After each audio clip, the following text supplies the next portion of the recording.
Welcome to Inside Communications Radio, presented by Media Training Worldwide. I'm Mike Bako, and today we're going to be cutting through the clutter of pitching reporters. Surprisingly enough, pitching reporter is somewhat like dating. Today we're joined by Franny Marmerstein and Jenny Frank. They're both assistant account executives at Spectrum, and they're joining us today on Inside Communications Radio. Thanks for joining us, ladies. Yeah, thank you for having us. So how do you break through the clutter? Right now, reporters' inboxes are full with pitches, full with news, trying to keep up with the news. How, as practitioners, do you pitch them to cut through all of that clutter? What's the one way that you start off any sort of pitch to them? Well, I think you have to really start with looking at what the reporter has covered in the past. So we typically just do a media audit on the reporter and the topic and see what's been covered in the recent to the past, and just reach out to them based on our pitch.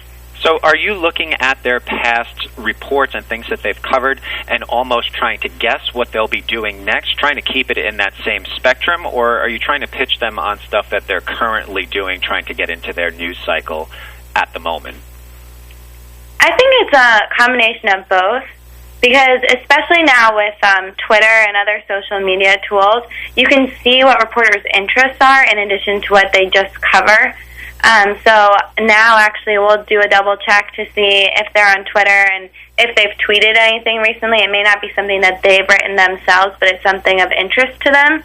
And that's also a great way to pitch and a great tool to use. And in terms of finding that mutual interest, Jenny, as you mentioned in the article, you went on a date with a guy who didn't like puppies, and that was the first and last date with him. How dangerous is it to pitch a reporter that might not like puppies, in this case, to extend the analogy? Do you ever run the risk of possibly pitching a reporter something and getting on their bad side, or sort of getting in their inbox with a check mark next to it in terms of don't take this person's pitches anymore? Yeah, I think that it can happen far too often. You really have to stay on top of what the reporter is covering, because they might have switched jobs or they might have switched beats, and you really just need to do you can find that out easily through Google, and I think it does hurt you if you start pitching them about, say, a story about health when they've switched to a food beat. Then they're not going to be receptive to that, and then they're probably just going to ignore your email altogether and probably won't be receptive to passing it along to their colleagues. Well, let's take a look at that. You mentioned at one point, don't overwhelm. I've talked to plenty of reporters and also plenty of PR practitioners who get pitched stories by reporters. So it's a two-way street in terms of overwhelming. People think sometimes if they send an email or place a call that it's gone into this ether if they don't hear a reply back right away. But you guys stress, don't expect a quick response. Don't send multiple texts or phone calls. You know, just they'll know that you're there. What are some of the pitfalls in terms of overwhelming someone with a reply? There's different ways to overwhelm them. I mean, when you're sending out pitch emails and they're really long and in depth, and it takes a while for the reporter to get to the meat of it, that's kind of overwhelming them, and they're probably just going to overlook it because they don't have the time to sort through all of the information. But also, you don't want to call them 6 times a day. They're people too. You don't want to call them after 6 o'clock when they're home with their families. Just like us as PR professionals want to leave the office and just kind of leave work at home. Reporters want the same as well, and we don't want to be constantly bothered with pitches. You're listening to Inside Communications Radio. We're joined today by assistant account executives at Spectrum, Jenny Frank and Franny Marmerstein. When it comes to writing pitches, the theme that we hear over and over again from our guests, whether they're 2 years in the business or 20-year veterans, is that there is a lack of attention being paid to actual writing skills.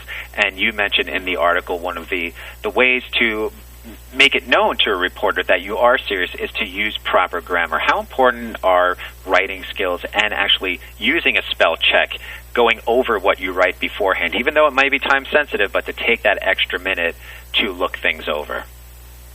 I mean, I think it's critical because as soon as they see a misspelling, especially if you misspell their name or their title, they're just going to delete your email because they probably won't think of you as being as strong of a professional, and they probably will just overpass the email thinking that you didn't put time into it, so why should they give you time? And we at Spectrum, we're really stringent on spell checking and looking at our emails. We check each other's emails, so I think it's just something that we do every day, and they expect that of you. So I think it's just not something that really can be compromised on. And you mentioned at Spectrum that you do these things. Tell us a little bit about the blog and some of the other writing and ways that you analyze the industry and get some of your thoughts out there. SpectrumScience.com/blog. Well, actually, we do a lot at Spectrum to improve on our writing skills, in addition to just kind of relying on each other to double-check things or look things over. We actually have a whole writing coach program for junior-level staff, and it's led by one of our account directors who is a former journalist herself. And I think it's every other week, and we submit different writing samples, and as a group we review it and we discuss not just the writing style, but if it was effective, if the pitch email made it through to the reporter, or if the press release was successful and everyone was able to understand it. And it's actually been extremely valuable. Both Jenny and I sit in on it every other week, and we thoroughly enjoy it. Great information from the two of you. Again, it's SpectrumScience.com and SpectrumScience.com/blog. Thanks for joining us today, ladies. Jenny Frank and Franny Marmerstein on Inside Communications Radio.